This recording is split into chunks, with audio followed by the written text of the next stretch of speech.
Joshua Chamberlain was a student of theology. He studied the Word of God. He was also a professor of languages, so of rhetoric.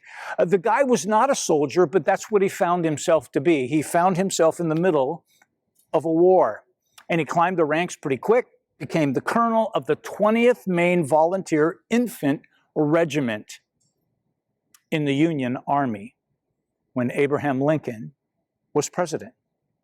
In July 2nd, 1863, Chamberlain and about 300 men were all that stood between the Confederate Army and certain defeat.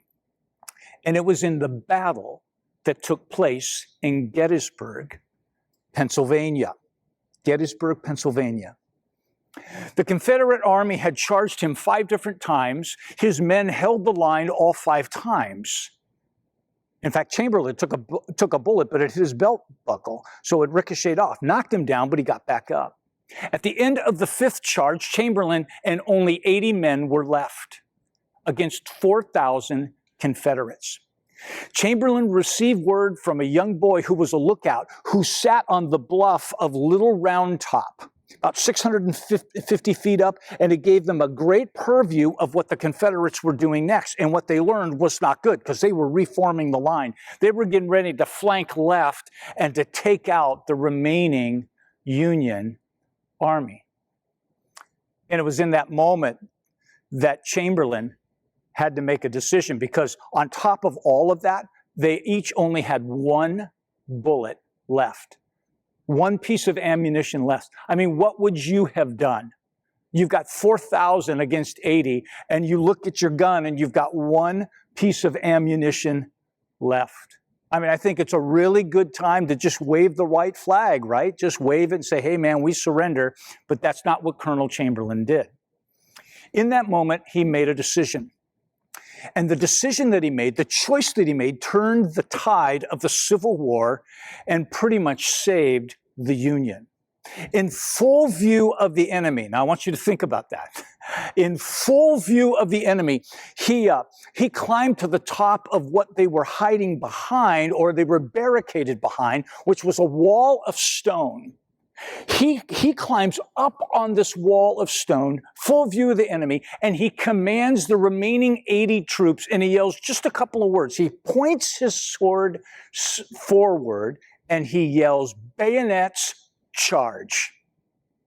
And that's exactly what all 80 of those men did. They had their bayonets out, and they charged, mind you, the Confederate army, 4,000 strong. The Confederates saw this. They were so perplexed, so caught off guard, they didn't actually know what to do.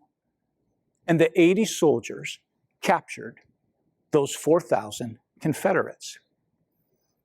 It is one of the most stunning victories in the history of military and war. Reflecting on that battle several years later, Colonel Chamberlain said the following. I think we have a picture of him. He says, "I had deep within me the inability to do nothing. I knew I may die, but I also knew that I would not die with a bullet in my back." I read that story out of Mark Batterson's great book, All In.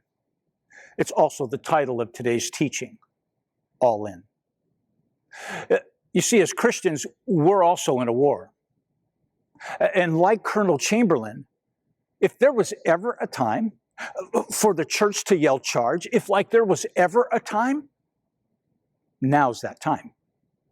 Now's the time.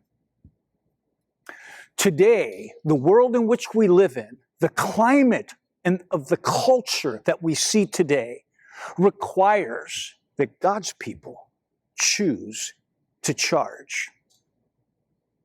We choose to charge. We choose to be all in.